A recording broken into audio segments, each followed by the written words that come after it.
Hello, Love Wrestling. Happy Thursday morning. You see myself, you see Drew, you know what that means. We are here again for another episode of Firmly AEW. So as we wait for everybody to get into the chat, start saying hello and all those things. Drew, how are we doing this morning? How are we doing this week? It's been a week this week. Been a week. Fair enough. Yeah. Fair enough. If I start talking about it, we'll be here for an hour. So I'm just going to say it's been a week. That'll be the whole show. If you are watching over on the YouTube, please click that thumbs up for a like. That does us a lot of help in the algorithm. Share this puppy out. If you're watching on Twitter, share it out. Let people know. The more people in here, the more thumbs up, the more likes we get. It helps us in the algorithm so we can get more eyes on us. So we appreciate all that fun stuff. As you can see below Drew there, our new friends at NordVPN. If you are looking for the most secure internet browsing, the most secure, if you're traveling and you're afraid of what's the Wi-Fi going to be like, I'm going to have to be scrambling for Wi-Fi passwords, and I'm not going to have all my stuff that I usually have on my own, service or Wi-Fi. NordVPN, our friends over at NordVPN, they will solve all your problems. You can change your location at any time. They are the most safe and secure VPN there is out there. So go check out our friends NordVPN. A lot of good people, a lot of good things over there. So go check them out. Tell them Love Wrestling sent you, and you will not regret it. You will not regret it. Especially, we've talked about it, Drew. We're talking about AEW. AEW this year upped their pay-per-views from like 6 to 10. They're $50 a pop. If you got NordVPN, you can change your location. You can say you're from somewhere else. So instead of $50 a pop, maybe you're paying $20. Maybe you're paying $9.99 to get some sort of service somewhere where it comes with it. You never know. But NordVPN is something that allows you to check those options as well for our hardcore wrestling fans. That, $50 a month times 10, that's a lot of money. It's a lot of money, Drew. It's a lot of money. Sure is. Is. But we are going to dive into it today. We have AEW Dynamite to talk about. Took place from Des Moines, Iowa last night. But before we get into that, we had Collision this past Saturday. The BCC and FTR had a hell of a tag match. Excellent tag match to start the show. That was absolutely incredible. That was the first ever tag team match time limit draw in AEW. It was the first ever tag team time limit draw. And you go into the show thinking that's going to main event, obviously. You're like, oh. But no, they were like, nope, right out the chute. And obviously when you get to the time limit draw, you understand why. Zach, thank you. That was off the cuff. I'm thinking about recording one, just to record one, just to see if that'll kind of work and it's something we could float around. Love wrestling in general. But that was right off the cuff. I tried my best right there. Very well done. Thank you.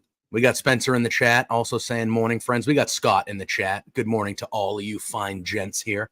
As we start, we're going to skim over the big things on Collision, and then we're really going to dive deep into Dynamite last night. That kind of the new Thursday slot. We were talking about it, Drew, because we did the Sunday because of the two shows. And at the time, Collision was the hot, it was the hot new show. It was like, all right, we got to do this. But Dynamite is the A show for Yes. for AEW. So it feels good being back on Thursdays where we can talk Dynamite more in depth and it's more fresh and ready to go. But I thought this past Collision, we were talking for a few minutes before we hopped live, but I agreed with you. I thought, Ophelia, you're right. You're right. There were too many gentlemen in the chat. We needed to spice it up a bit. So Thank you for being there. Always wonderful to see you. Always. And by the way, I love your avatar.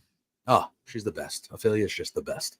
But yeah, I thought BCC versus FTR was excellent. Obviously, the time limit draw makes me want, hopefully they keep on going. Omar, you are right, my friend. Thursdays are now back to JPJ day.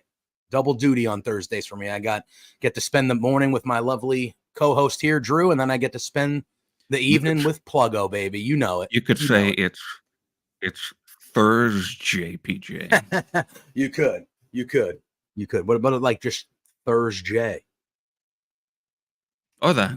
I thought maybe just. Well, no, yeah, you want to get, because I'm not the only J, right? So you want to get the JPJ involved. So that's not bad. Thursday JPJ. Yeah, we can figure it out. Yeah, so that was really good. I like that on Collision. I'm gonna think. Let's see here. I'm trying to skim through. So there was on Collision the yeah. Oh, so after that, but so there's continuing the peppering of the Elite being involved in so many things. Because yes, which we'll talk about on Dynamite too. Yes, they were like, oh, so hey, we wanna just get 5 more minutes and restart this match, and then the Stooge himself, Brandon Cutler, walked down to the ring. Haven't seen him in a while. It's true. And he walks down to the ring with the contract of the match that says it's 20 minutes and 20 minutes only. Yeah. And then, of course, because he's the Stooge, immediately everyone hit him with everything. Yeah. Yeah. Yeah, so I really like that whole section. Yeah. Everything about and then Claudio at the end grabbed the mic and was like, we're not going to shake your hands, but anytime you want to run this back, we're game. Which was really good. Chris Statlander. Yeah, Chris Statlander fought Robert Renegade. Brand new theme. Yep. And wonderful presentation. I agree. It really is awesome. And Mikey Ruckus. I don't really talk about Mikey Ruckus that much. Because, we just don't mention his name. But he does not miss. Yeah, he's very good with with all the themes, really. Like all the presentations of music and all that in AEW. I think that's one of their strengths. Yeah, it's so well done, really. There's that other place that has Rebels, as you could say, as their theme music maker, and boy, do they suck. So it's nice to have a wrestling company that employs somebody who isn't a 50-year-old entertainment lawyer as their theme music maker. Also, after this match, Stokely said that Statlander is the first entrant in the 2024 Owen Hart Foundation Cup, and that is how she's going to go win the AEW Women's title. So Statlander is in the Owen Hart Cup. What is that? After that, Willow Nightingale comes into frame. Exactly. That'd be a nice final, wouldn't it? It would. I'm imagining it. Well, so I originally thought, when that happened, I'm like, okay, well, obviously this is the final. Yeah. But then a little later on in the night, Timeless Tony Storm faces Lady Frost. That was a good little match. Which was a good match. I enjoyed it. I like Lady Frost. I hope to see her more on TV. But then she gets the microphone after the match, and she's like, well, she never had somebody looking out for her. So Mariah May, who she pulls to her bosom, as usual, she's looking out for Mariah May, and she demands that Mariah May be entered into the Owen Hart Foundation tournament. Yep. And I'm like, oh, maybe that's what ends up happening here. Yeah. Because we have been discussing, all right, eventually there's going to be a split between Mariah May and Tony Storm. How are they going to do it? this would be the best way to do it, honestly, because it gets her involved in a title match. Yeah. Oh, yeah, because if she wins the tournament, she's got the guaranteed title shot. And then if it's looming over Toni Storm's head that her girl, yeah, Yep. fair. So that is like, well, is she deserving of a title shot just standalone? Mariah May, I'm saying? No, I wouldn't say so. Not yet, at least. She has been wrestling. It's not like she hasn't been wrestling at all, but Mariah May, as good and as improving as quickly as she has been, above, a bunch of other women like Deonna Purrazzo, above Thunder Rosa, above, I would even say a Sky Blue, who's been like established for a couple of years now. Yep. Or a Julia Hart even.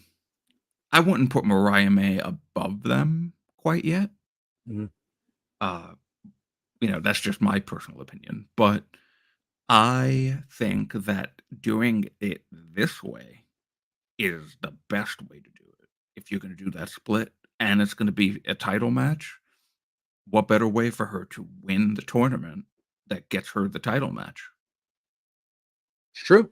Sure, that would be a good way to do it. I would not be opposed to that at all, Drew.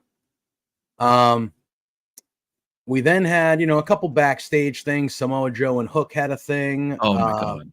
That was so funny. Yeah, it was very good. Talking about lacrosse. They're talking about lacrosse, and Hook says it's the oldest sport in America, and Joe's like, it doesn't make sense to me. I don't know anything about it.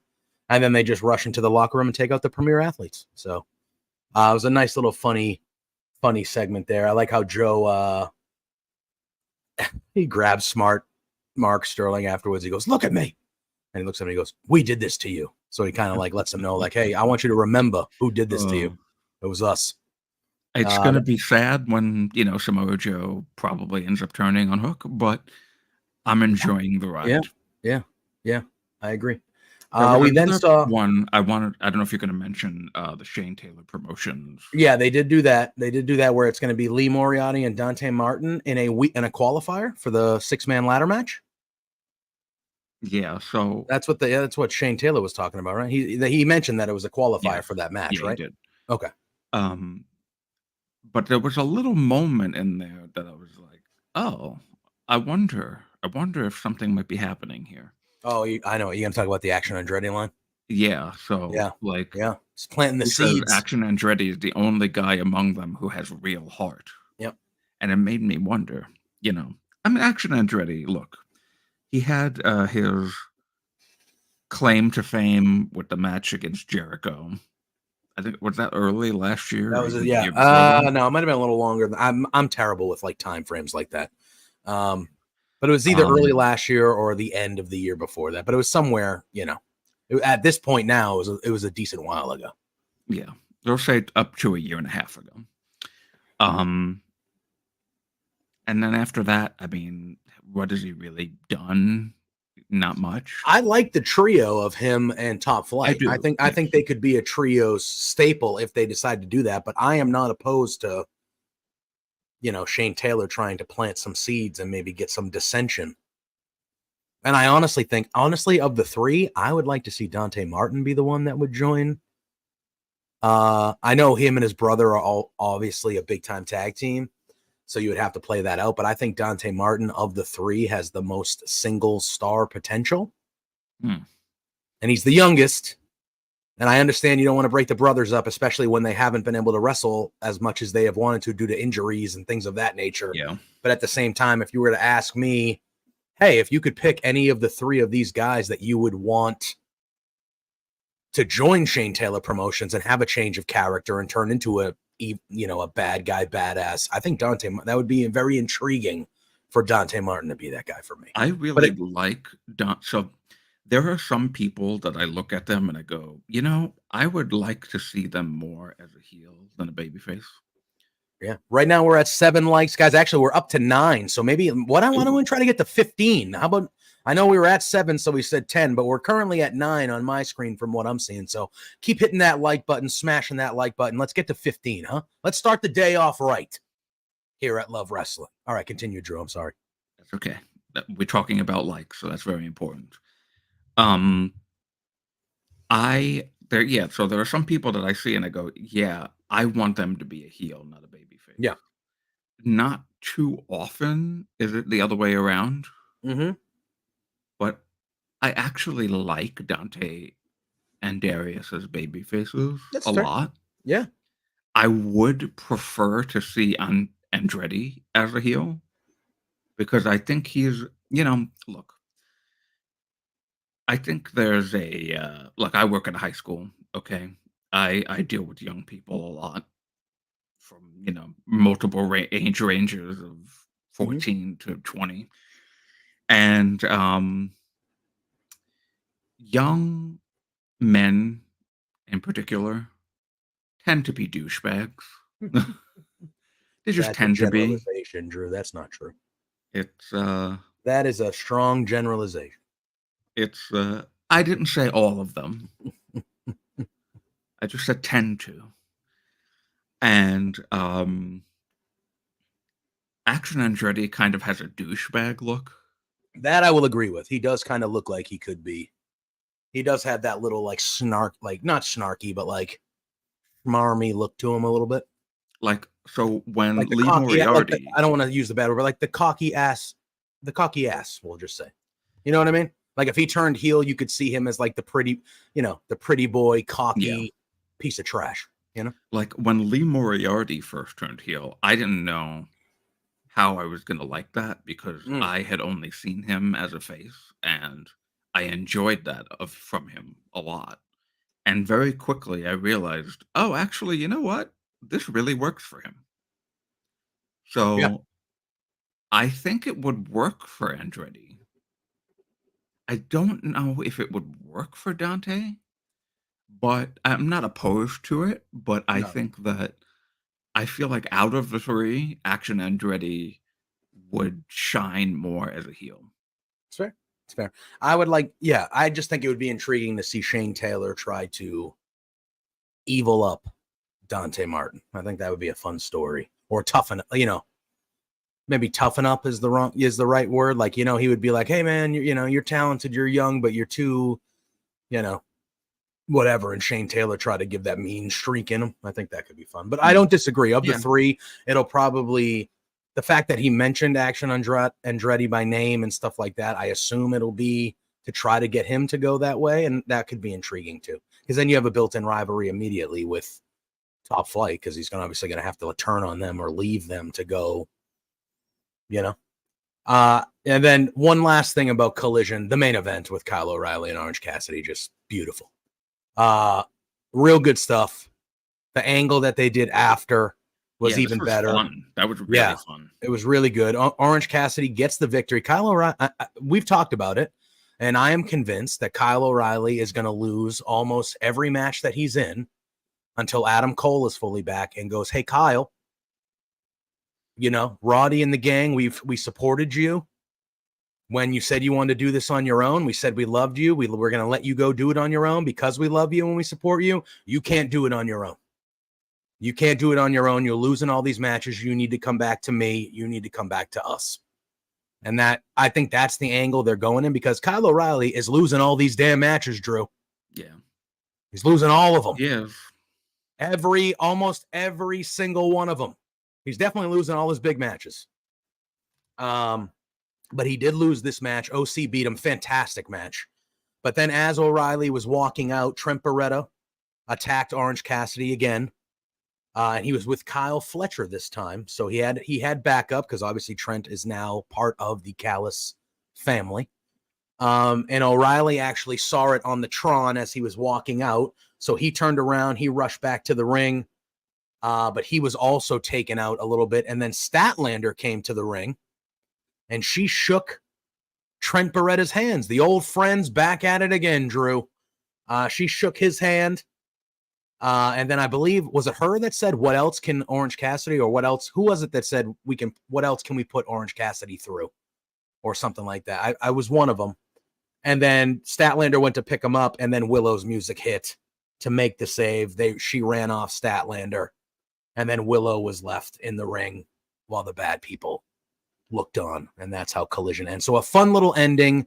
Yeah. And we're going to talk about it some more on Dynamite because I really like the angle they're doing with the friendship of Willow and Orange Cassidy. I'm really digging it. Yeah. So then anything else on Collision that rung a bell before we move on to Dynamite and a little bit more in-depth conversation? Personally, Daniel Garcia rings my bell. I did want to talk about that because they did it on Dynamite as well, but they gave him 2 showcase matches here. And the one on... So, yeah, go ahead. Talk about the Collision one, and then when we get to it, we'll talk about the Dynamite one, too. I need... what I know, I don't know about you, but what I know is that I need to get me a front row ticket, a front row seat at some point, because I'll celebrate with Danny. Absolutely, no problem. Fair. I would do the dance. I would do the And dance. by the way, so I have known his opponent for a little bit now. I followed him. This is the one on Collision. Yes. Okay. Tate Mayfair. Yes. Very good wrestler. He's a very good wrestler, and he's got a great look. He's got a great presence about him. Yeah. He's been a heel on the indies for a little bit now. I would highly suggest, if you do not know him, follow him, check him out. Yeah. I really have enjoyed his work. Right. So, good to know. Yes, he's a Brit. Yeah. So he's a British one, so he has an accent. You're saying? Yes, and I mean, obviously, Tate Mayfair's just doesn't sound American. Yeah. Yeah. So check him out. So I really the match. It wasn't long, but it was he got a flurry of offense, but it was a glorified showcase / squash for the most part. Yeah. And again, we're going to talk about it on Dynamite, but they had another one with Daniel Garcia on Dynamite. But this time, what I liked is they had Will Ospreay, they had MJF, they had people watching. What do you call it? Daniel Garcia. They had people watching the match. So he and they Daddy Magic was on commentary. It was him versus Nick Comoroto. Remember him? It's been a while. Yeah. Versus Nick Comoroto. Again, another glorified squash match. But they had, MJF, Will Ospreay, and obviously they had Daddy Magic they had them watching the Daniel Garcia matches, and the commentary was commenting, oh, look at these guys. The Will Ospreay, who's the hottest guy in the company, MJF, who is the star of the company, they're out back. Will Ospreay had a main event match he could have been preparing for. You know what I mean? MJF had been in a major brawl earlier in the night, which we'll talk about in a minute. And they went out of the way to show these two guys specifically watching Daniel Garcia destroy Nick Comoroto. And I thought that was a lot of foreshadowing. And I thought it was very telling of where they know Daniel Garcia is going on the card. He's up there. He's going to be up there by the end of this year, like at that level. Thank God. And I think I liked it a lot. I like how they specifically showed those two guys, because that's 2 matches that I want to see down the line, baby. Oh, yeah. You giving me Daniel Garcia and Will Ospreay for that international title? God bless. Let's go. MJF and Daniel Garcia working on a program? Let's go. Let's go. I'm all in on that. And like Zach said, I thought it was a great touch, like showing those guys watching his match, because it automatically elevates him, because those guys are going out of their way to watch this guy wrestle. So you have to know he's important. Like you mentioned, it wasn't just 2 guys randomly in the back. No. It was 2 guys that were very integral to the show. Correct. One who had just gotten into a brawl. Yes. And one who had a main event match to prepare for. Correct. That was really well done by them. It was. I loved it. All right. But this show, you know what else I love, Drew? I love this opening segment they did here. Ooh, so start good. The show. I loved it. You had mentioned when we were talking about Collision, the Elite being involved in a lot of things. Well, this was a little bit different, Drew, because the show starts with Swerve. Swerve comes out. He's talking about Forbidden Door. he's talking about Will Ospreay, because obviously that's the match, champion versus champion at Forbidden Door. And he's saying that he respects Will Ospreay. And then he says, I respect you, Will, unlike some EVPs who haven't defended their he's talking about Will defending his title. He's like, he's a fighting champion. He's been defending his title. He's defending it tonight. He goes, I respect that. I respect you, Will, unlike some of our EVPs who haven't defended their title since they won them. Great line. Great line. He says that, and on cue, here comes the Elite. The Elite comes out. Okada's yelling at him to shut up and stop because it's his house, bitch. That's what Okada says. And then Matthew Jackson really takes over as the main talker for the Elite. And he says they got some business to take care of with Swerve. They mentioned the trail of, they mentioned all the stuff that the Young Bucks have done and how they've kind of left half the roster is gone because of them and things like that. Then Nick Jackson says Blood and Guts is coming back. And they took out Team AEW and Anarchy in the arena, and now they're going to take out Team AEW again in the most violent match that AEW has, Blood and Guts. Well, then here's the interesting about this, Yeah. though, before you continue. Most of Team AEW, or actually all of Team AEW, is out right now. Well, I think I think in this segment, I think we saw, whether people like it or not, I think we saw some of the people that are going to represent Team AEW in this segment. So Matthew, then as they approach the ring, Matthew says they actually like Swerve. And they like Swerve because he's a cool, young champion just like them, even though the Young Bucks aren't super young. But he says, you're a cool champion. You're young and hip like us. We actually really like you. And Matthew wanted to ask him if he wanted to stand with winners, because Blood and Guts is 5-on-5, but they only have 4. And they ask Swerve to join them and be their 5th member. This was kind of out of the blue, but I liked it. It. Oh, no. Well, actually, I think it made sense because all of them are champions. It's true. It's true. So why not go to the top champion and say, hey, come along with us? Mm-hmm. They try to sweeten. Oh, Lou, here comes Lou. Lou just came in here busting this door open. They try to sweeten the deal. They have their new Young Bucks Reeboks. They give them as a gift. They try to sweeten the deal up a little bit. Swerve then immediately, he goes, I appreciate the offer, but few things. 1, I'm not a size 9. I wrote this down. And then he goes, 2, nobody, because Matt Jackson had a couple pearl necklaces on. He goes, nobody wears pearl necklaces anymore. So he said that about Matt Jackson. And then he said, 3, he's a businessman and he does stuff on his own. I knew Lou was coming up here. I knew it. And then Hello, Lou, you're in the way of the mic, bud. And then he says, 4, I'm a philanthropist. And at the same time he says that, Prince Nana then throws the shoes into the crowd, which a nice little souvenir, dude, if they let those people keep those shoes.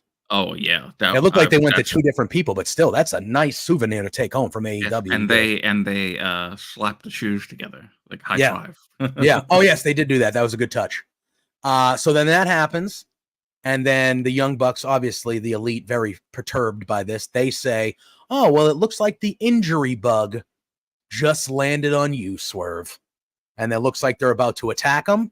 And then we hear the Acclaim's music, and the Acclaimed and Daddy Ass run down. The Elite run off. And Christopher Daniels then comes out. And he comes out to kind of regulate and get the show back on track. And he says, everyone needs to leave ringside except Jack Perry because your qualifying match is right now against Dustin Rhodes. So before we get to the match, obviously, tell me about how you thought about this segment, because I really, really liked it. Even the Acclaimed coming out. I have no problem with the Acclaimed and the Young Bucks having a little issue here. No, so now it's been like 2 or 3 weeks now that the Young Bucks and it's been at least the last 2 weeks had this little back and forth. So I'm really a fan of that because I am too. I love the Acclaimed. as everyone should, but I understand, they've been not on a positive roll lately. Mhm. But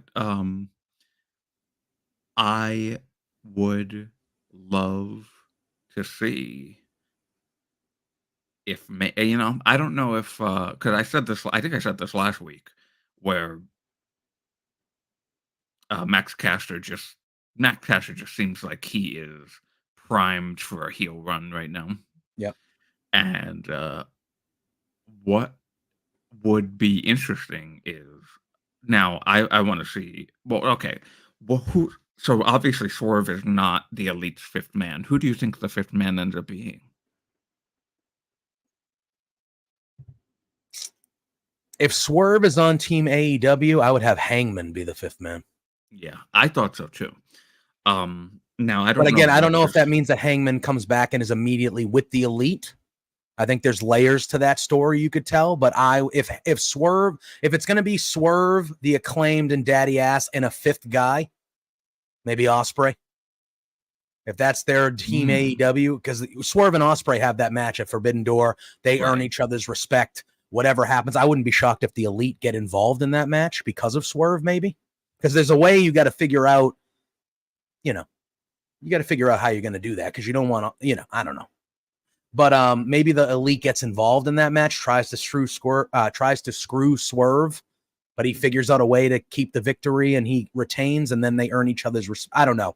But I think if Swerve is on Team AEW and Blood and Guts, I would have it be Hangman. I would. Okay. So I had a different thought. Well, I Yeah, had that thought, but then also I said to myself, well, we have the Owen Hart tournament, we do. and wouldn't it be interesting if Hangman was in that and won it? And that's how we got the match between him With and Swerve. Swerve at All In. Mm.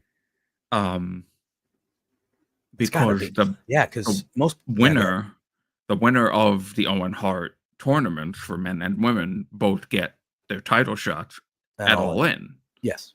So wouldn't it? So then I thought, well, then wouldn't it be interesting if my little plan for Max Caster turns out he turns on the Acclaimed and ends up being the fifth man for them? Could do that. I don't know Could how do you that. do it. I mean, But then so they have a little AEW bit would of need two time people. between now and Yeah. Blood and Guts, like a little over a month. So, you got 4 to 5 weeks of, oh, hey, maybe the Acclaimed and the Young Bucks do a match. The Acclaimed lose in some way that would make Max Caster upset, Mm-hmm. and then plant the seeds for the next week or two to who's the fifth man of our group, and like the Dynamite Go Home show, and then the Elite, they do their there's always a plan B. And and Max Caster takes the chair and rocks Anthony Bowens with Yeah, it. something like that. Yeah. And Um, I feel like that would be compelling, like a really good, like, oh shit. Now who now they have to find for, Collision. Now they have to find a fifth man for Team AEW because they had Max Caster, but he turncoated and went to the Elite. yeah. So He's not going to be healthy enough, but obviously, I mean, this would be a perfect spot for Kenny Omega. But it really would. he's not going to be healthy by the time it happens, and I don't know if Your thing went mute for a moment. Oh yeah. So this happens with JPJ sometimes, everybody. So I'm gonna talk until he comes back. Yes, because I've really been like into the Max Caster heel turn, as if you guys have been watching the show, when they were doing the Bullet Club Gold feud, I wanted him to join Bullet Club Gold. can you hear me? Oh yes, I can. Lou hit my microphone and it caused Oh. the microphone to get flimsy. But all right, continue. Sorry, you were chatting. So, so I wanted him to join Bullet Club Gold, but then that didn't end up happening because Juice Robinson ended up coming back. And So I'm like, Max Caster, like I was talking about with Action Andretti, Max Caster's kind of a douchebag. 100%. And some people think 100%. IRL, which I guess probably is true. But I've never met the guy, but seems like he probably is a douchebag in real life. So, hey, the elite are douchebags. Yeah. Some would say also in real life. Uh, so why the hell not Oh, let him? what? Go ahead, Drew. Yeah, Oh my Spencer, god, we're yeah, going to we're gonna talk talk about about that. that. We're gonna talk about that. Yeah, Yeah, go. so do like this real surprising swerve, no pun intended, where it's like, hey, it's the classic reveal moment, like Yeah. who the plan B moment, like I mentioned, or this was kind of dumb and wasn't received very well, but the like multiple times of, who attacked this person backstage, you know, and it ends up being the best friend, whether it's like Chris, was it revealed that Chris Statlander was attacking Willow? Yes. It was, Yeah. yeah. So Yeah. that was a good one. But, Yeah. then there's like the ones of not too long ago of like Carlito attacking, what's his name? Oh, Dragon Dragon Lee. Lee. Yeah, they've been doing that. Yeah, look And at it's a good old wrestling trope. You have the attack, nobody knows who it is. You find out who it is, and it's and dastardly. And the downright awful yeah, one of yeah, Enzo Amore doing it to Big Cass. yeah, yeah, yeah. But then there's Um, the all-time great one way back in the day of Triple H and Shawn Michaels. You know, right, yeah. you think about the great ones of those. It's hit and miss with that Yeah, angle. yeah, It's been successful recently, but it's also not. yeah, And they do that segment on the Go Home show, and it's like you're thinking, oh, maybe it'll be Hangman, and he'll do the match here, and then he'll win the Owen. But oh, it's actually Max Caster, and now Team AEW has to use Rampage and Collision to find their fifth guy, and then it becomes either oh fuck, wait a minute, yeah. It's fair. what would I mean, I don't, okay, so there was something I was going to save for like towards the end of the show because it is kind of a newsworthy thing, but now a light bulb just went off and I'm like, oh shit, wait a minute. So Ricochet is leaving WWE. He's not going to be there for at least 3 months. Oh, is it that long? Yeah, it's at least a 90 or a 180 day. Yeah, he's going to have a no contact. No, I don't think so because his Did he contract is just let running it? out. Oh yeah. So does that mean he can get? When is his contract officially up though? I Like believe today? it's sometime in July. Which So the end Blood of and July. Guts then will already happen though, because Blood and Guts is the 30th. No, right? That's Oh no, that's Forbidden Door. What is Blood and Guts is when? July something? I think it's July 26th. Oh, so we gotta why? Okay. So let's say it's Could be, especially if it's Ospreay. If Ospreay is on Team AEW. Oh, Tony Khan, please listen to this podcast. I swear to God, please listen to this podcast. If everything could work out, because yeah, that is right. He just said he wasn't re-signing. They didn't release him, so that means that once his contract is up, he's free to go anywhere immediately. So if his contract is up before Blood and Guts, and that's how you were to introduce him, like if Swerve and Ospreay are out there and they're like, hey, if it's Swerve, Ospreay, Bowens, Ricochet has had storied history with the both of course. Them. Yeah. So I think that could be, again, we're really fantasy booking at this point. I know. But that could be a good way to, and if you're introducing Ricochet to your company, high flyer at Blood and Guts, and you let him do a couple fucking insane spots that we know he can do. I mean, and if they win that match and Ricochet has a big deal to do with it, like that's immediately, oh, here comes Lou again. That's immediately a top spot for Ricochet to be in. So yeah, that's something to think about. I was going to save it for later because I did want to touch on Ricochet briefly towards the end of the show. I know we got to cut it a little short today, probably 11:20, 11:30 max. But I did want to talk about Ricochet, and then I also wanted to talk about a certain segment that aired on NXT Tuesday that I thought was kind of fun. that had to I do with think AEW. I thought it was kind of yeah. fun. But that's some good fantasy booking, especially when we're starting to talk about Ricochet and his potential, and we'll have to see, because I think it's definitely going to be Team AEW. I'm guessing Swerve mainly because he's the champ and he's kind of getting involved with all this stuff. I feel like the story is going to be him not scrambling, but him looking for teammates. I feel like that. Although when you look at the landscape, maybe a Daniel Garcia gets thrown into that the way they're presenting him, or maybe Yeah, that's true. Maybe it's it's the Acclaimed in Swerve, and the fifth guy is a Daniel Garcia, or maybe it is a Kyle O'Reilly, Well, or it is one of these guys that is technically Team the other thing AEW, but they're too, kind of, yeah, the other thing too is I say the Acclaimed, but I don't include Daddy Ass. Okay, that's fair. So I would prefer if Daddy Ass wasn't in. Blood I and would Guts. prefer if it was just Bowens and Caster, but So and even look, if Zach says, how about this? I don't want anyone out of work, but man, I don't see the value of Ricochet over Ethan Page or possibly Ricky Starks. Okay. When it comes to those two gentlemen you just mentioned, Zach, I firmly see what I did there. Yeah. I firmly agree.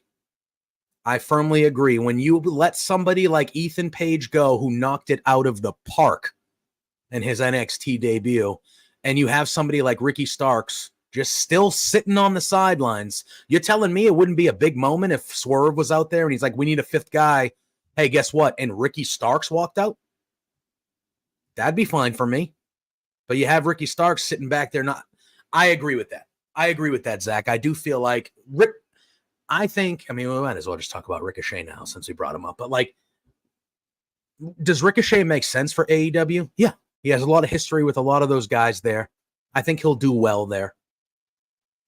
But I agree with Zach right there. I think Ricochet is one of a kind in the ring, and I think he's better on the mic than WWE gave him the opportunity to be, if that makes sense. Yeah. But I look at a guy like Ethan Page or a guy like Ricky Starks, like those two guys, and there's more than that, but those two guys specifically, since Zach mentioned them, I don't think Ricochet brings more to the table than both those guys. And yeah, I don't know. So it's weird to me. While I don't disagree with that, I also understand that at least in Ricky Starks' case, Ricky Starks just doesn't want to be there anymore. But does he not want to be there because of he's not being used, or because he just doesn't want to be there?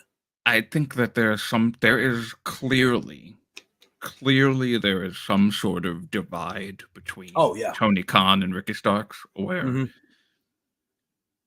Ricky probably not probably, I'm sure Ricky did want to be used more than he was.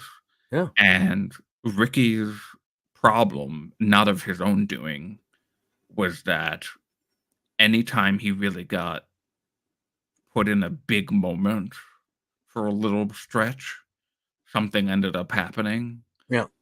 Like the most recent one, unfortunately, was he was going to be in a big program with CM Punk, and we know what happened there. Yeah. It's like it was never getting to the real big time moment that Ricky Starks deserves. Yeah. And I think, because of Punk leaving, because of Cody doing so well in WWE, and with Ricky being friendly with both of them and openly discussing both of them and visiting both of them, especially Cody. Yep. And I'm going to be totally honest with you. I'm just going to be as blunt as possible. I don't see Ricky Starks as an AEW guy anymore. I don't see him as a Daniel Garcia. I don't see him as a Bryan Danielson. I don't see him as a Will Ospreay. I don't see him as a Swerve. I see him as a WWE guy. And I think he will thrive there. Oh my God. Yeah. He'll thrive no matter where he goes. He's that guy. He's one of those guys. He's going to thrive no matter where he goes. But the writing has seemed on the wall for a little bit here that he's kind of destined to end up over in WWE. That's what it feels like. And I'm fine with that. Of course, not everybody is. Yeah, I wasn't at first. Yeah, but I have no problem with that.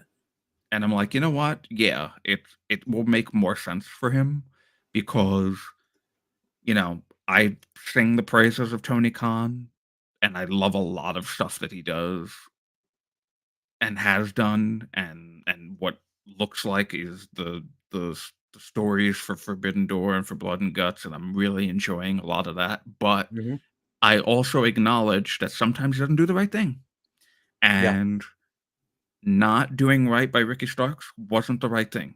I'm totally upfront with that. I totally agree with you. I agree with Zach. I agree with everybody that says that.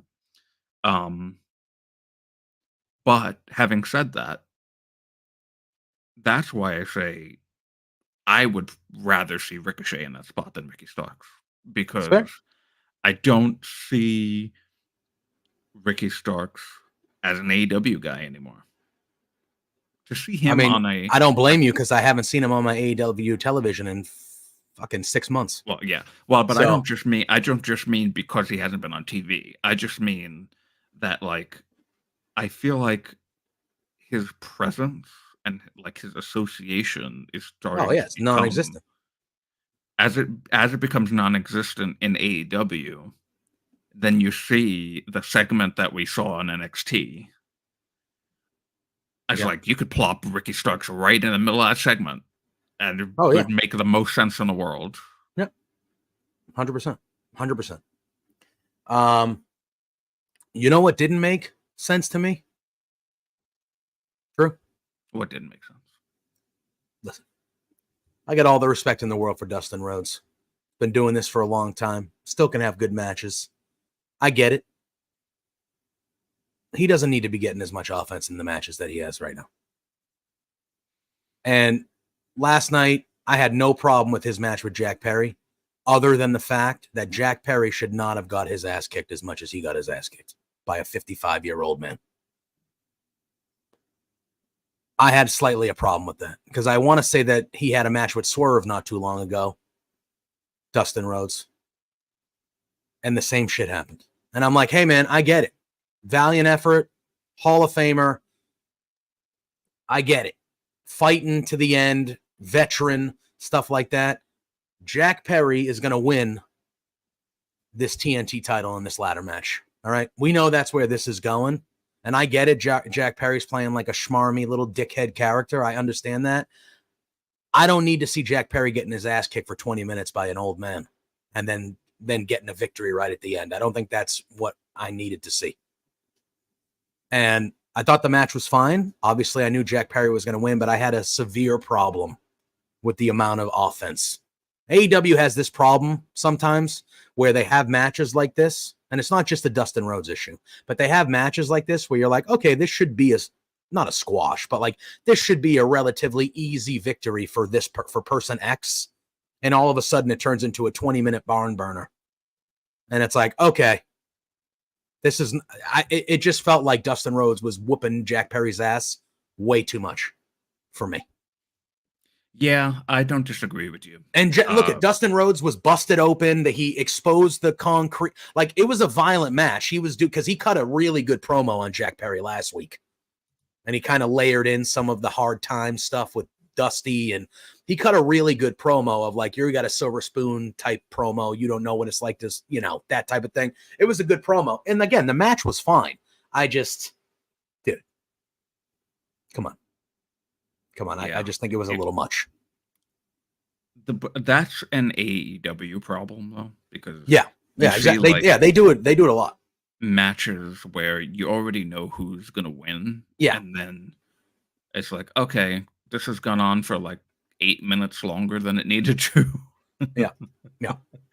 And so, I understand. And I do agree with you. I didn't think it needed to be that much offense on Dustin Rhodes' side. Yeah. I sent you, by the way, just go back really quickly what we were talking about on Twitter DM. So 2 hours ago, Will Ospreay posted an Instagram story in front of a pole that says Ricochet on it, Yeah. tagging at King Ricochet. And it looks like he's on the phone. He's staring at it, and he looks like he's like has his arm up like he's on the phone. Yeah. Man, I wish I didn't have that blood and guts idea, because I'm gonna be so disappointed if that doesn't happen. And I haven't been, I haven't been doing like fantasy booking like that for a while. It's a dangerous game. It's a dangerous game. I know, but the light bulb just went off in my head, and I was like, oh man, what a way to debut Ricochet in AEW. Yeah. Scott, I don't disagree. I have no problem with blood.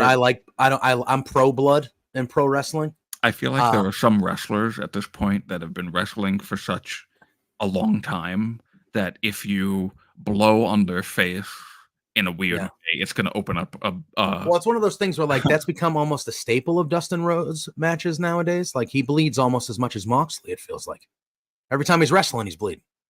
Yeah, Mox, I don't remember. Mox has been, it feels like he bled in the IWGP, the match he won the belt with. But I feel like on AEW television, he's been kind of, holding back on that. But it feels like Dustin Rhodes, every big match he's in, he gets beaten up to the point where he's bloodied. Yeah. Again, this is not an anti-Dustin Rhodes thing. There's certain matches, like Drew said, that you see and you're like, okay, this should be an 8 to 10 minute match. We know who's going to win and blah, blah, blah. And it turns into a 20-minute.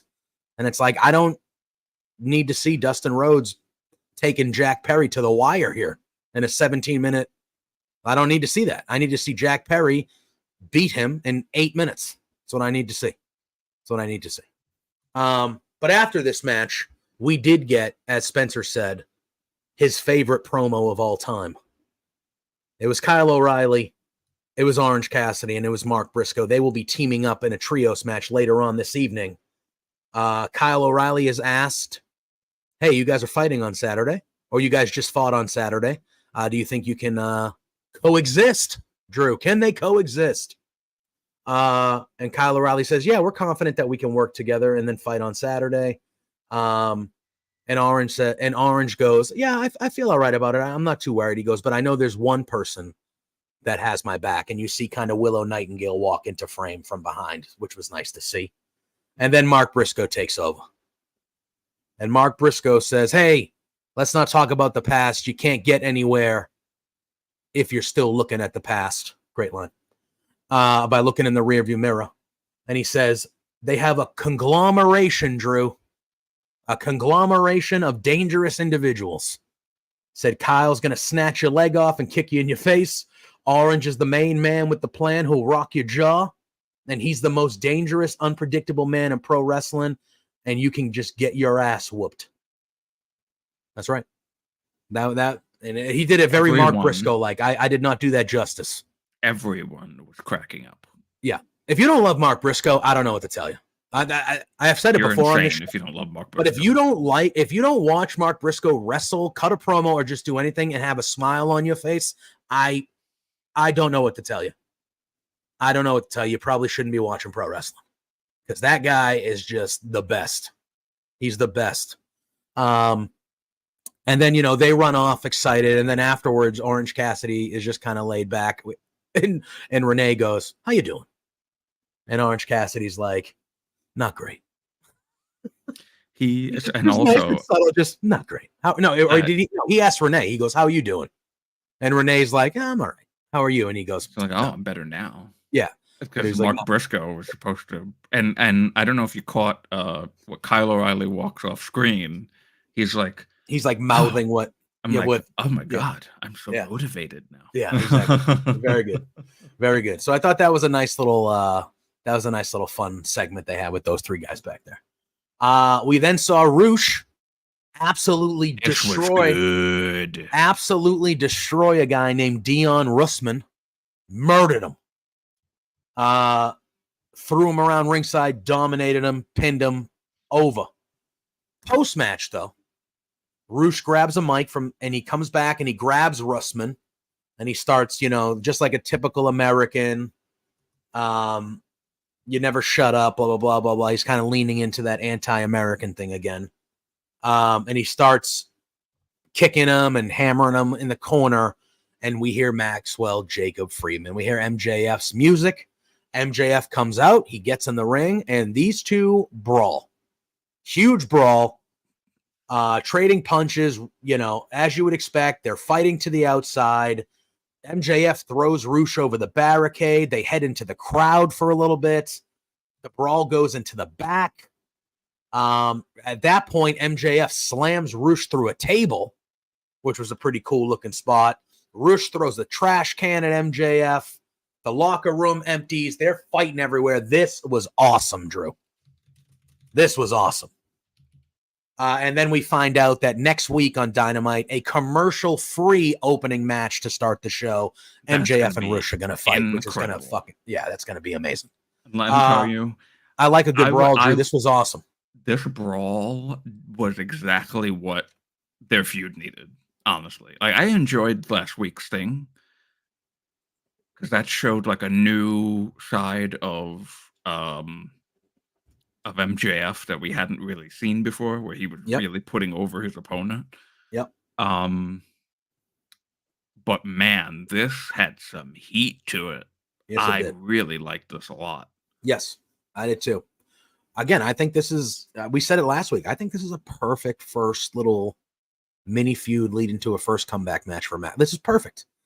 That crowd, last night, the heat that it added to the, I want to see this match next week. And last week we had people saying Roosh, why is Roosh the first guy? This is why. This is why, because it's going to be a violent match on Wednesday, and it's going to be good to see Max back in the ring in general. But when you have a dance partner like Roosh, like that, this is going to rule. This is going to rule next week. It's going to be very good. And then you want to talk about very good. This trios match, this conglomeration that we had here. Don Callis is on commentary for it.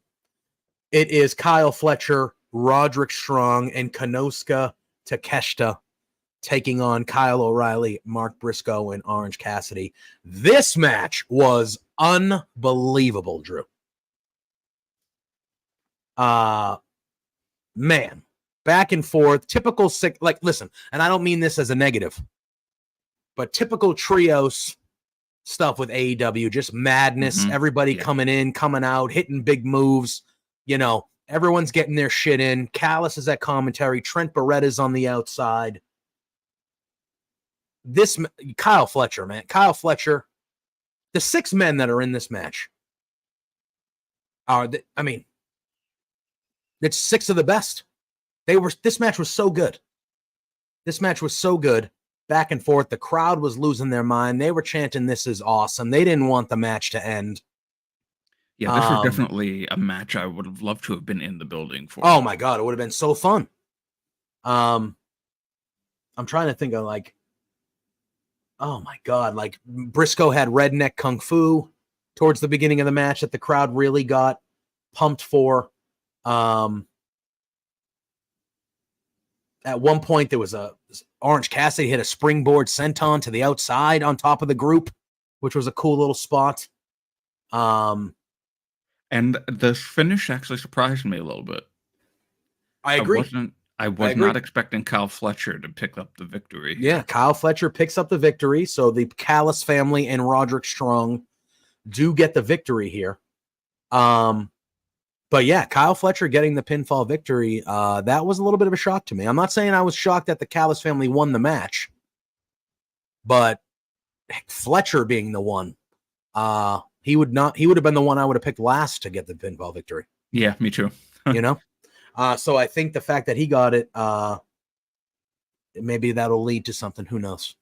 But post-match, Trent Beretta attacks Orange Cassidy again with Don Callis' other men attack Kyle O'Reilly. So they're getting beat down. Willow Nightingale once again makes the save. Oh, we hear her music. She's going to make the save. Yeah. But then we see Chris Statlander throw her out of the entryway. And Stokely Hathaway cuts a little bit of a promo there saying no, you're not coming to save it. We did this to you. We own you. No, not happening for you. Drag her to the ER next time. 100%. Next time we won't be dragging you out here. We'll be dragging you to the ER. And the good thing that Stokely tried to wake her up. Hey, wake up. I want you to hear this. Whatever. Watch the replay, or he said something along those lines. Such a treasure. Yeah, watch it back or something like that.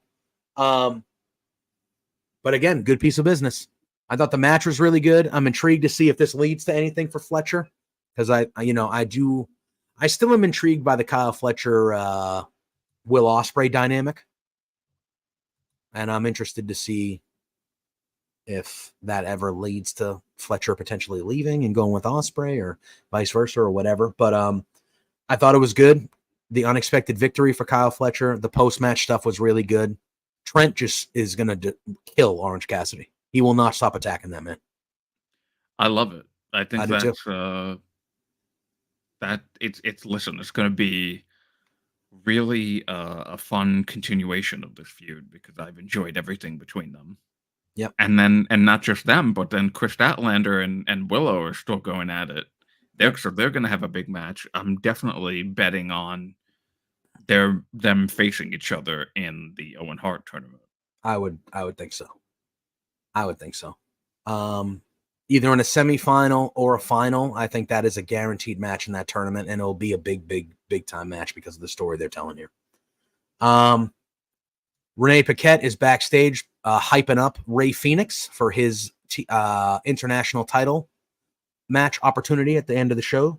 And then we see Christopher Daniels. He cuts a promo out back, and he says that the Elite are going to have to do title eliminator matches with no seconds allowed at ringside. So both the Young Bucks and Okada will have to have eliminator matches for their belts, and none of the other members of the Elite can be at ringside. That's right. So it looks like Christopher Daniels, who is obviously the voice of Tony Khan nowadays, and wouldn't it be trying interesting to get if that eliminator match was against the Acclaimed?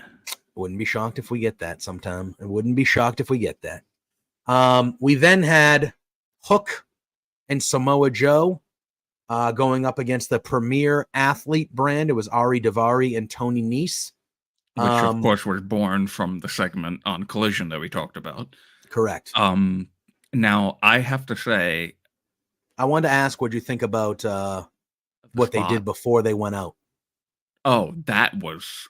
Listen... How are you feeling about this Hook and Samoa Joe stuff so far? Well, I was not against it, but then the Collision thing that they did made me legitimately laugh, and I was like, "Oh, I'm enjoying this now." But then they did this thing on Dynamite, and I'm like, "Oh shit, this is awesome!" I really like it a lot, because I've said ad nauseum on this show, I love when people, when they do things against the norm, against what's typically done. Daivari and Nese are making their entrance. You don't even fucking see them. No. Because the entire time the camera's on the back on Samoa Joe and Hook. Yeah. They showed like the beginning of the intro video. Yeah. They showed the beginning of the Tron video, and at first I was like, I don't know who this is. Is this somebody new? And then all of a sudden they just show Hook and Samoa Joe just literally shooting the shit before they go out to the ring. They're like, we don't even care about the entrance. They don't even, guys. We want to show these two. They don't care about Premier Athlete's entrance. Nope. They don't care about their own entrance. Yep. They're just shooting the shit. They're walking up the stairs, and then the camera finally shows Premier Athletes, and here comes Samoa Joe and Hook attacking them from behind. Yep. They attack them up at the rim. It was amazing. And then hi, bud. Yeah. And then they bring to the ring. I mean, not much of a contest here. One thing in the match that was a lot of fun was Hook kind of did the Samoa Joe walk away move. He did that during the match, and he looked at Joe, and the camera shot of Joe in the corner, kind of being like, all right. Like, he was kind of like, hey, he kind of laughed and was like, hey, that's not bad. That's not bad. The other thing I wanted to mention was that specific spot made me think of what we talked about last week, which was, we know a turn is coming. Yeah. Because that's what ends up happening. However, wouldn't it be interesting if it was Hook that did it instead? Correct. I said that. I was like, what if Hook's the guy? Yep. You said that. And when they did that spot in this match, I was like, okay, we're showing Hook's learning very quickly from Samoa Joe.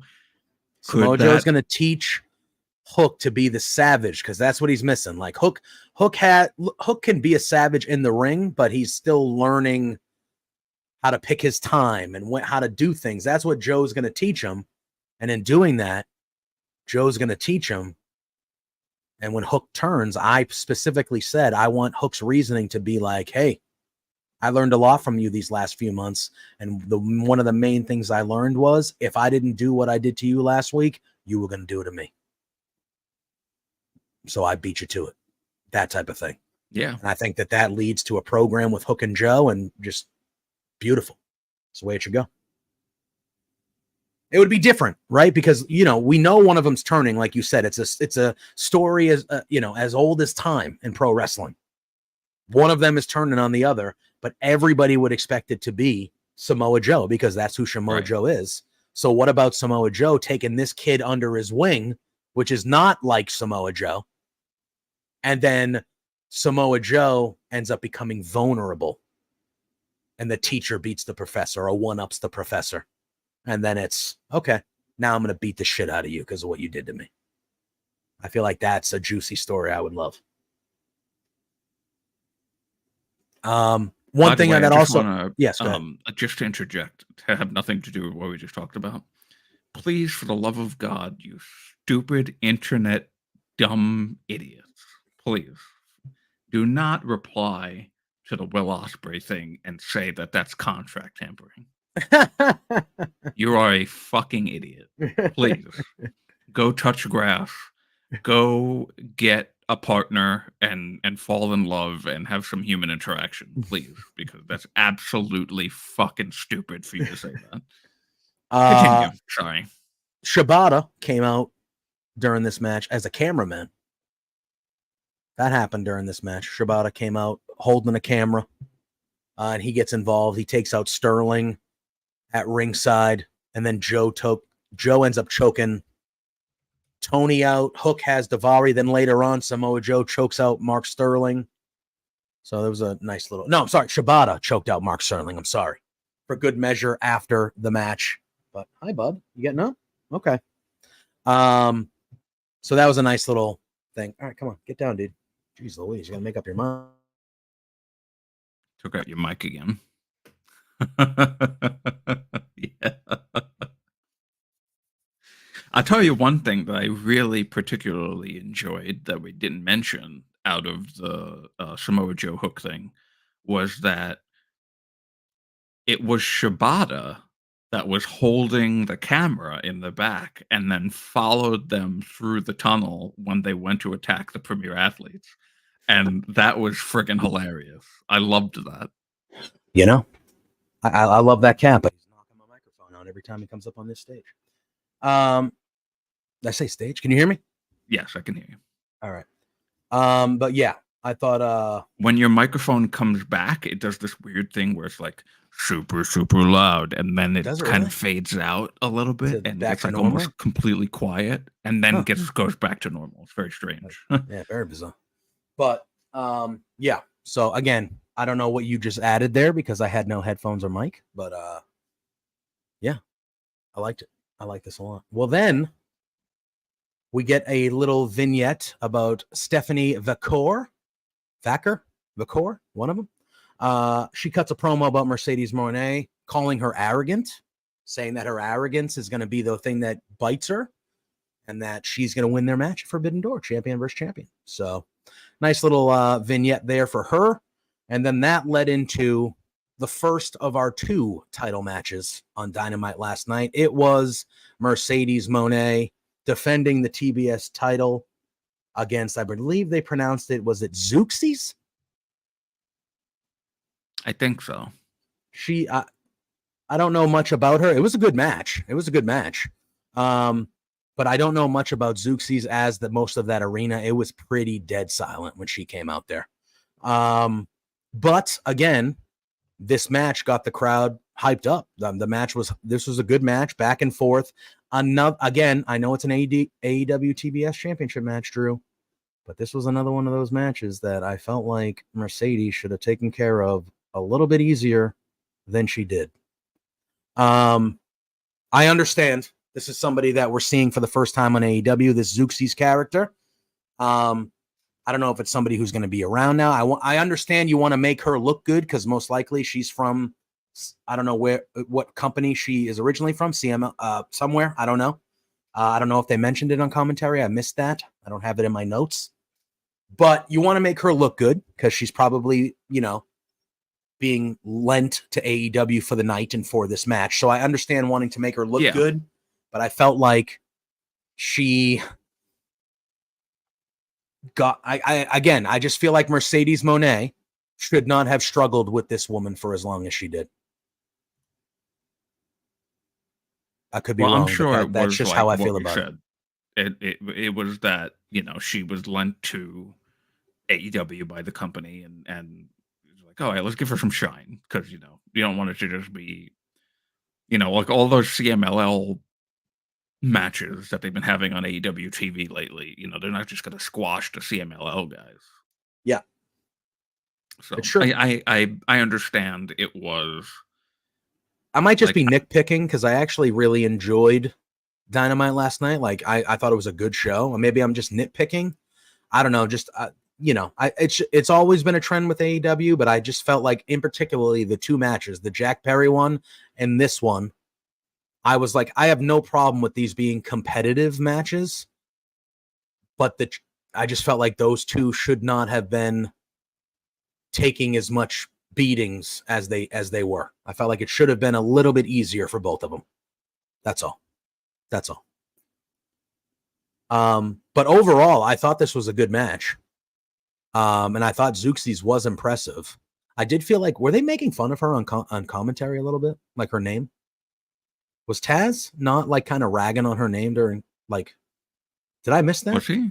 I thought so. I thought he said her name and then he said something like he either pronounced it wrong and then started laughing or said Zeuxis, whatever the heck it is.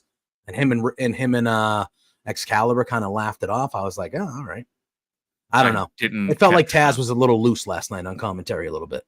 But yeah. But obviously Mercedes Moné retains as they're hyping her up for her champion versus champion match with Vekor at Forbidden Door. And then after this, we start to lean into the story for the other women's title in AEW. We get a vignette or a hype reel, you could say, for Mina Shirakawa. Mariah May is talking. Oh, this was cool. I really like this. Yeah, it showed. And it explained everything that we didn't know about this time in Stardom together. Mm-hmm. Absolutely. And I think that was good because we do know there is a relationship between May and Shirakawa. But for someone like me who doesn't watch Stardom, I didn't know much about it. So they really did a good job in this, hyping it up. And Mariah May is talking over this vignette and she's saying, they were like sisters over there. They took, she took care of her and all stuff like that. It explained the story of why they have the relationship they have. And I thought it was really good. I thought it was a lot of fun. And then that leads right into Renee Paquette backstage having an interview with Toni Storm and Mariah May. And right as Toni is starting to talk, Mariah May interrupts and thanks Toni Storm for entering her into the Owen Hart tournament. And she informs Toni that she wants to do Shirakawa wants to do a contract signing next week. And at that point, Toni Storm kind of dives. I didn't write down the line. I should have, but there was one line where she said something like, everybody's trying to get I don't think she said ass, but she made a reference to her butt. Wide load. That's right. She was like, everybody's trying to get this wide load that's carrying the division or carrying the belt she said something along those lines. Yeah, which was I laughed. Yeah, it was good. I should have wrote it down. I usually do, but I didn't. But she, Toni Storm cut a couple of her good little one-liners, her jokes, talking about her, her thingies and watching for shoes and things like that. Another good, fun promo. How do you feel about I'm glad they layered some story into the background of Shirakawa, especially with Mariah May. And they're going to have a contract signing next week. I know, not everybody loves contract signings, but how do you feel in particularly about these two women's championship matches they have booked up for Forbidden Door in a few weeks? Well, I don't know anything about Stephanie Me Vakor. neither. So Me neither. I'm Yeah. not really. I don't really care about it as much. I want to see Mercedes, obviously, and probably I'll be going to the show, so I'll see it in person. Mhm. But I'm way more interested in Tony, Mariah, and Mina. I agree. Way more interested in that. Just because, I mean, the Stephanie and Mercedes thing is just a match because Stephanie is the Stardom champion. Yeah. But Yeah. the Mina, Mariah May, and No, Toni wait. Is she Storm this? thing. Wait. She's the I'm sorry. New Japan Strong, right? Yeah, Is that what it is? yeah, she's the New Yeah. Japan Strong. Yeah. Um, And that belt is not up for. Wait, both is it title versus title it is for that one, right? It is, right? Mm-hmm. Swerve and Ospreay is not, but that one is title versus title. Yes. Monet and Vakor, right? Mm-hmm. Okay. So we know who's winning that. I would think so. Which would be cool. Be Yeah, it Sasha, will be. Mercedes too. I was going to say Sasha, because it was at one point during the pandemic, Sasha 2 belts. She had the one of the main championships and a tag champion, and she was a tag champion with Bailey, who had the other main championship of the other brand. I don't remember which one it was, but God, I believe Bailey was SmackDown and Sasha was Raw. But yeah, they basically ran that they were the stars of that whole pandemic era for the most, them and Roman for WWE, but they kind of ran that show when Roman wasn't there at first. The two ladies, Sasha and Bailey, they ran that company. Yeah. Really. I always remembered the visual of Sasha holding all 4 belts when Bailey would only be wrestling. Yeah, 100%. It's just like, that looks like a turn is coming. But clearly, when Sasha and Mercedes, Jesus Christ, when Mercedes and Willow fought the first time, the plan was for Mercedes to win that match, but the injury happened, and obviously they had to do what they had to do. But now we're back, and I think we're just kind of the plan that they had in place that was supposed to happen there. I just think they're doing now. So now she's going to be the TBS champion. She's going to be the New Japan Strong champion, and then they'll kind of have her do whatever they had originally planned, probably before she got injured and had to miss a year. I feel like, we were on the show for 2 months leading up to Double or Nothing. Mm-hmm. Like, all right, I understand she's not ready to go yet, and just waiting for her to wrestle. Now she's wrestling all the fucking time. Yep, which I like. Wonderful. Yeah, which I like. It's like making up for lost time, honestly. Yeah, and she needs to wrestle. I don't think she needs to wrestle on every show, but like she needs to be there and wrestling more times than not, because that's what she's the best at of all her. I think her promo. I think her promo is a little bit better than most people because she's very divisive, especially on social media. But wrestling is the thing she does best. Of all of her acumen as a pro wrestler, the wrestling part is what she does best. So I think it's better for her to be wrestling more than she does other things. And I'm glad that we're starting to see her. That means that she's healthy. That means that she's ready to go. And it's a good thing. Because again, this match last night was good. Yeah. All right, Drew, it was time for another TV time with the Learning Tree. Big Bill is in the ring. He welcomes everybody. We then hear Chris Jericho's music, and him and Brian Keith make their entrance. Jericho thanks everybody for supporting them. He says he has a new t-shirt that just went up 15 minutes ago. And then he starts talking about the local corn and how to grow corn properly. Drew. He's talking about pH of the soil and all sorts of things. And then he introduces Private Party. Private Party comes out. Why Jericho says, hey, you guys have been doing great work, but you're not winning matches. And it's because whoever trained you isn't very good. Even though they were both trained by Amazing Red, who we know is very good. And their basics aren't up to snuff. Jericho says, since he was trained by the late, great Stu Hart in the dungeon in Calgary, he's the guy that can show them the way because they don't even climb up the turnbuckles right. So then Private Party says, hey, you're right, we don't. Can you show us how to do it? So Jericho then climbs up the turnbuckle, and Private Party goes, thank you for showing us. We didn't know we were doing it wrong. Thank you for showing us. But also this. And they hit Jericho. Jericho falls down on the turnbuckle. Kind of comically, too. Comically, like, yeah, jokingly. Then they end up it was a dive on Big Bill and Brian Keith, a senton on Jericho, and Quinn follows it with a shooting star press, which was very impressive looking. And that's how this segment ends.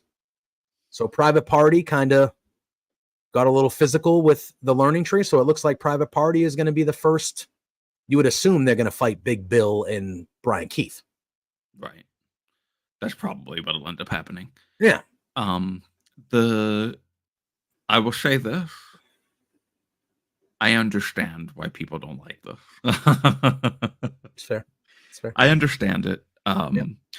That this particular segment had some highlights. It didn't all Brian hit Keith for again, me. another highlight. Brian Keith is the highlight. Yep. It's actually doing really good for him. So I'm happy about that. I'm glad we got to see Private Party. I'm glad they're using them. Them.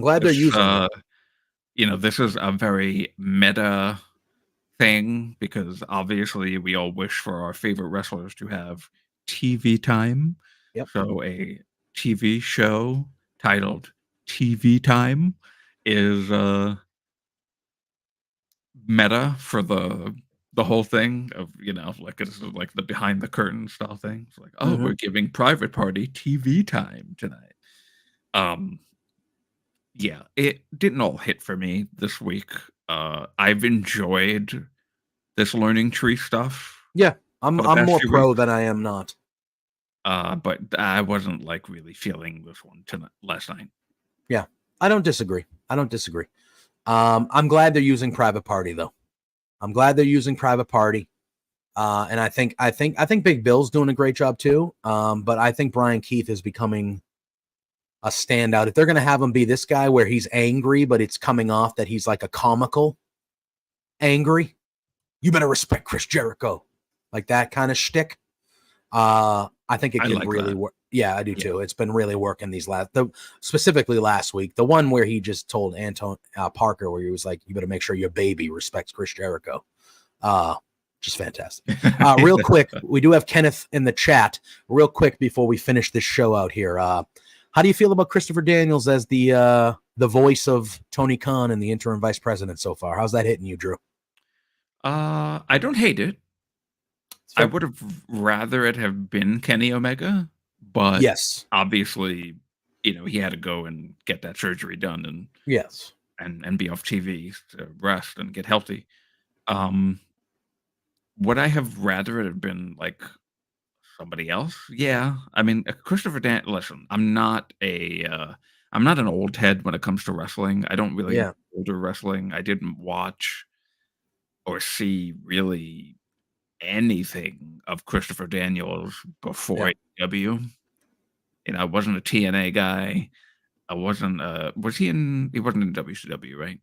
I don't remember. I don't know. I don't think so. He was supposed to be the greater power in WWE before they had made it Vince.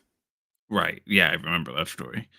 You talk about something that would have changed the trajectory of pro wrestling. Yeah. If the greater power wasn't Vince and it was Christopher Daniels at that time, I know me, 13-year-old me, I would have been like, who the fuck is that?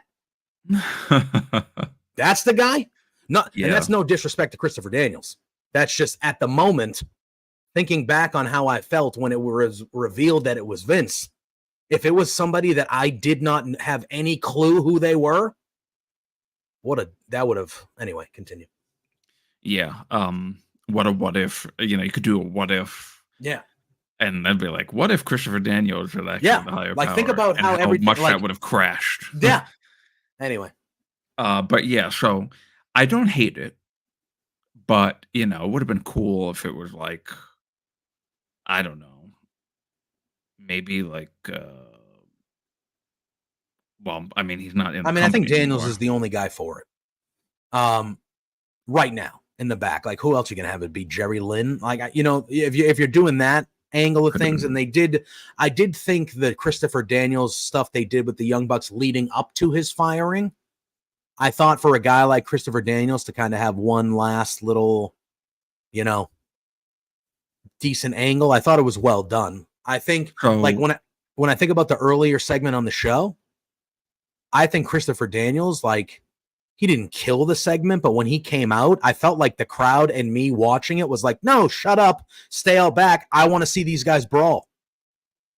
Don't come out here. Well, I think that's like, if Adam Pearce, that would be like Adam Pearce's thing. Like, he'd stop a brawl, and everyone's like, no, you don't stop it. Let them continue. Or, Nick Aldis, or, whoever else is a GM or a authority figure in wrestling. That's like their job. So I get it. But, when it was thought to be Kenny Omega originally, and then it ended up not being him, I was like, well, the second best guy is Bryan Danielson. But obviously it didn't end up working out that way. No. But I would think Bryan Danielson in this role would have been phenomenal. Yeah, that would have been good. That would have been good. Since we all know he has a little bit of power. And we all know that Tony Khan has told, I think it was even he told his father, if something would happen to me. Yeah, Danielson's the guy. Danielson runs the company. Yeah, like Danielson would be the one that I would want to like kind of oversee things. All right, we then see a video package, because I know we got to get out of here in a few. We then see a video package for Jon Moxley and Forbidden Door and his challenger, which will be Tetsuya Naito for the IWGP Heavyweight Championship. I'm very much looking forward to that match. I love Naito. That match should be a good one.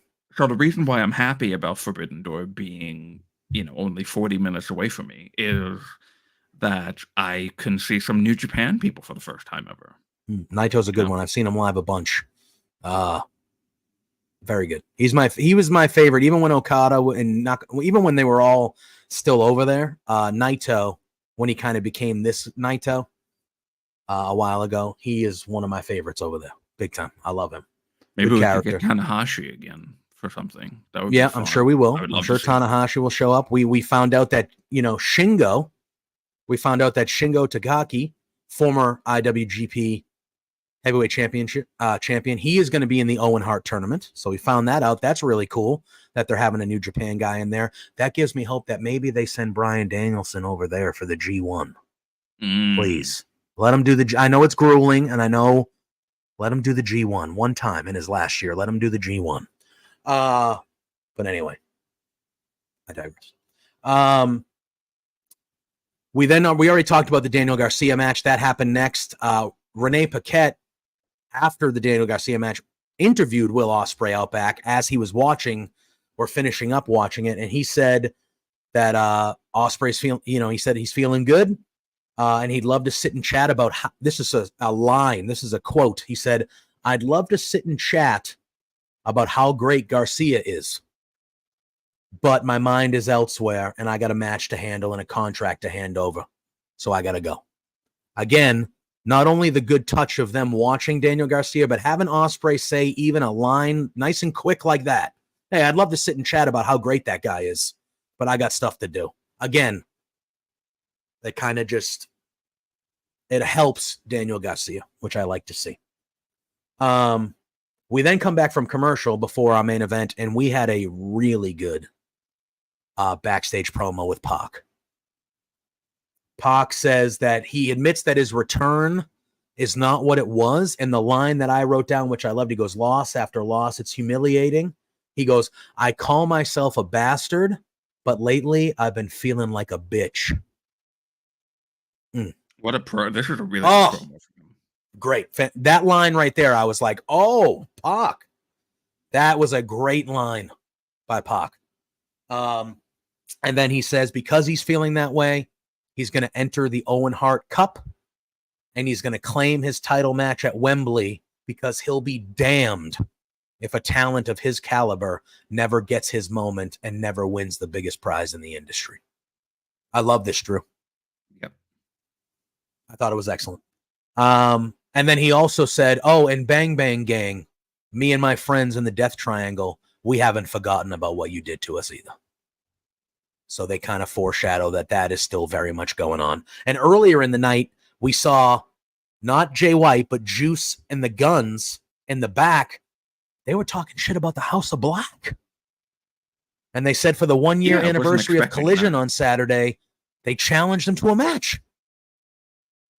I don't know why you'd be messing with the House of Black, but good on you, Bullet Club. Damn. So it looks like we might be getting the Bang Bang Gang, or at least Juice and the Guns versus House of Black on the one, because this Saturday is the 1 year anniversary of Collision. How do we feel about that? Yeah, I was not expecting that, but no. I like, AEW, they do these like heel, babyface things.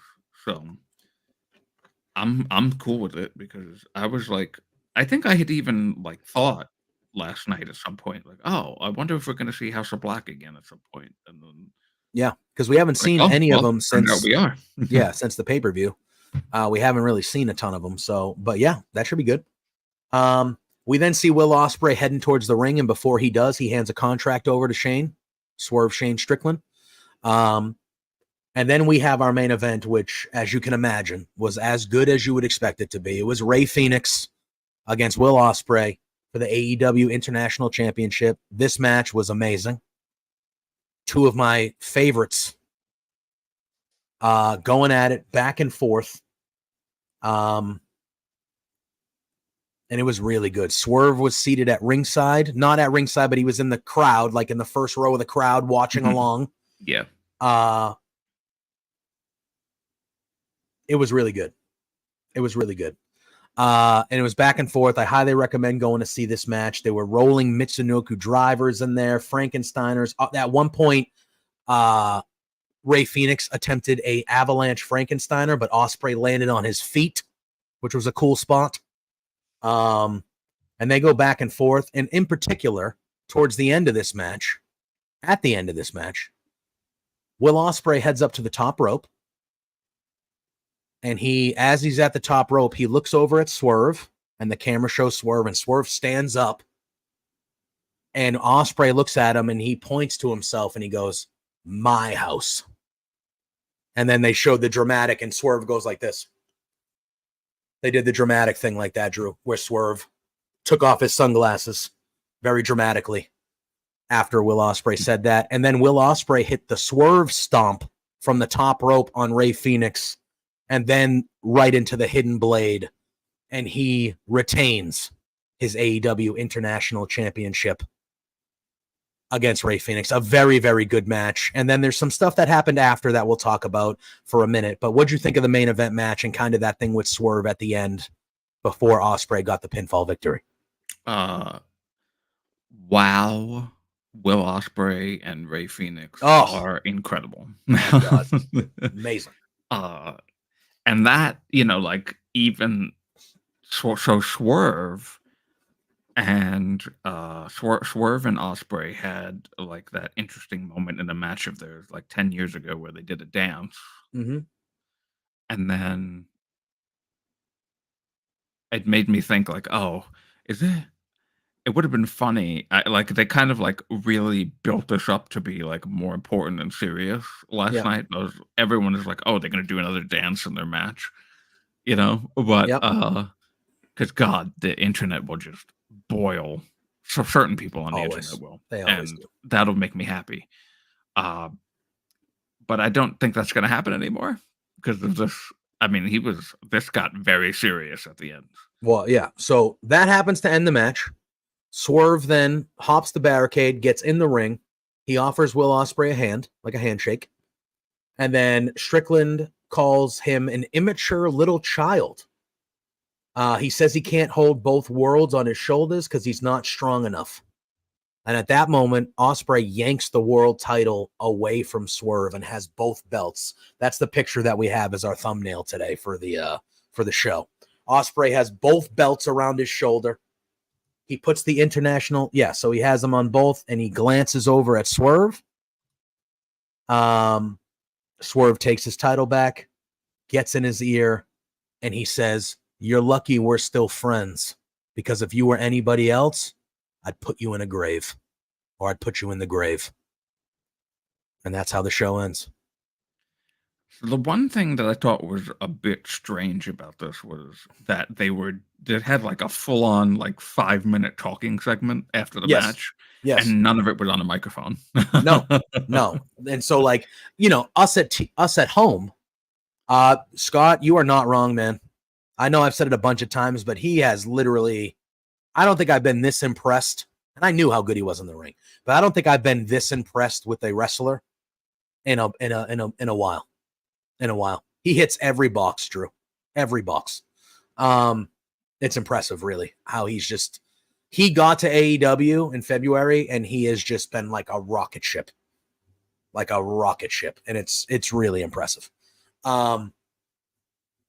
This got me excited. I mean, obviously I'm excited for Will Ospreay versus Swerve, but this got me really excited because this is the first time I feel like in their feud where there was some animosity, like some actual animosity. And I like to see that build here over the next 2 weeks before we get Forbidden Door. But I thought this was good. And like you said, like for the people in the arena, they didn't hear any of this shit. They didn't hear any of it. Right. So, but us at home, even though there were no mics, we were able to hear it because of the camera and the audio from the camera. But the people in the arena, they didn't hear any of it. They just kind of saw the face-to-face, I assume. But I thought it was good. I thought it was a good little piece to end the show, Drew. And it was a great show. I really enjoyed the show tonight. I thought it was a good week. I thought Collision was pretty solid. I thought it was one of the better collisions we've had in the last month or so. I thought Dynamite was really good. I have a feeling they're ramping up to Forbidden Door. We have 2 more Dynamites. We have the 1-year collision on Saturday, 2 more Dynamites and another couple collisions as well before Forbidden Door. And I think they're really ramping up. I thought last night was a really, really solid night for AEW. It was a very good show. It's a very good show. All right, we have to get out of here a little bit earlier today, so that's going to do it for us. I guess before we go, if you have a quick minute, and I thought this was meaningless stuff. I know people are going to take it to the next level that it doesn't need to go to, and I was kind of thinking that AEW might throw a jab back at him. But Cody Rhodes was on NXT this past Tuesday, and they had a little segment in the back where he was back there with Shawn Spears, Ethan Page, and Brian Pillman Jr., Lexis King. And it was kind of like an AEW little thing. And the line that Cody said was, "You guys all look like you're in a good place." And then he kind of walked away. And obviously, as you know, half of social media burnt to the ground. Of course. Once that happened. But I thought that was a nice little, I almost viewed that as like, oh, look at that. It's like the AEW little segment there. I thought it was a nice little meaningless digs like that. I don't care about. I would have been perfectly fine if AEW threw a little dig back at him last night. They didn't, and that's fine. But like that type of stuff, I thought it was harmless. But I know there was a lot of, obviously, as anything that happens in any realm of things, but there was a lot of talk on social media about it and things like that. So I figured I would at least mention it. But I thought it was a harmless. I like that type of shit. I've always been pro go at each other. Who cares? But I thought it was a little harmless thing that was kind of fun on NXT. I just wanted your opinion on it. I mean, are they, I would say, Ethan Page more than Lexis King and Shawn Spears at the moment, since neither of them went for a title match in their first debut. Yeah. But it was clearly what it was for the reason that everyone knows it was, without it having to be said. Yeah. And it was fine. Didn't bother me at all. Yeah, I agree. All right, Drew. On that note, we're going to get out of here. Let the people know where they can follow you. Let the people know where they can find you. And then we will make our way.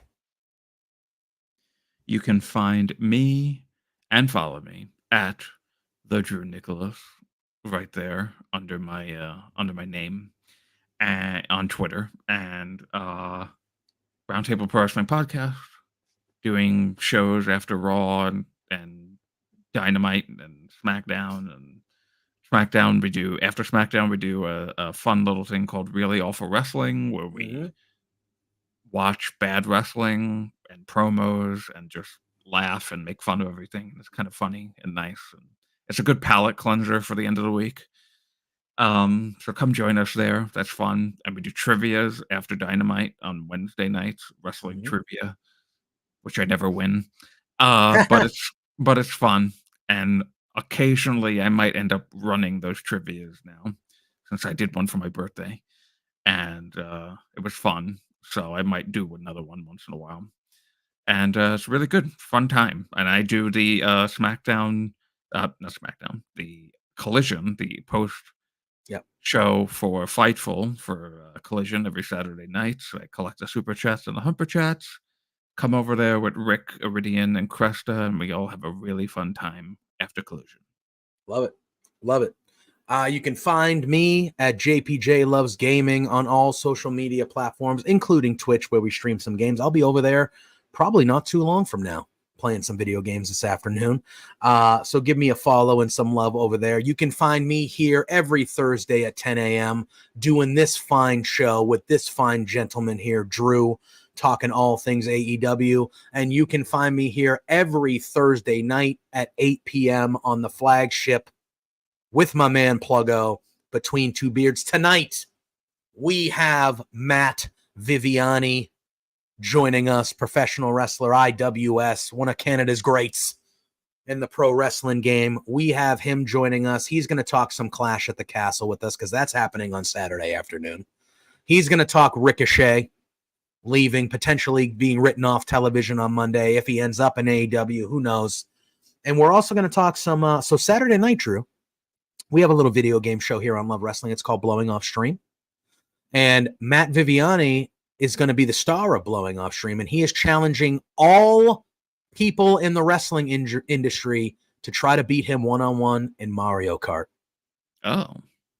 So it should be a very exciting watch. Now, when he says all people, I don't know if he's specifically talking wrestlers or if someone like me who talks about wrestling is involved, because I will whip somebody's ass in Mario Kart.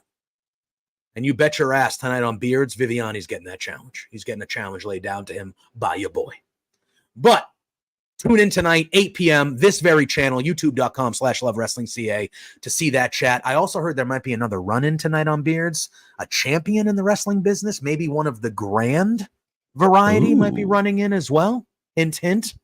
But anyway, that's where you can follow us. We appreciate all you guys hanging in. Great in the chat today to have so many of you in there chatting along and watching along with us.